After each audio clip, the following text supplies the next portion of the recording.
In this video, I'm going to show you how you can install the right Camscanner app on your smartphone. If this video helps, please like and subscribe to this channel. Right, first I'll uninstall this app. Now to install this app, you'll need this Google Play Store app if you are on Android like me, or App Store if you're on iPhone. Because I'm on Android, I'll go to Google Play Store app, tap on it to open. Then using this search bar, search for the app by name Camscanner, like that. It's one word, and then I'll run my search.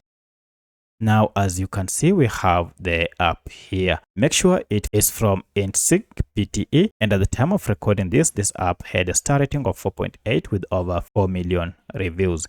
Currently, the average size for this app is around 132 MBs, and as per now, the app has been downloaded over 500 million times. So if you see these details, you will know that you have the right app. And this is the tagline: Camscanner PDF Maker. To get it, tap on install, and this will download the latest version of Camscanner app and then install it on your smartphone.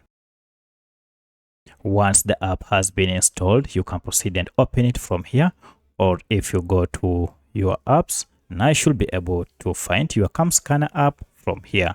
Launch it to start using this app, and this is the welcoming logo for this app. So that's how you can install the right Camscanner app on your smartphone. If you have any other question, kindly let me know in the comment section. Otherwise, thanks for watching, and let's meet in the next video.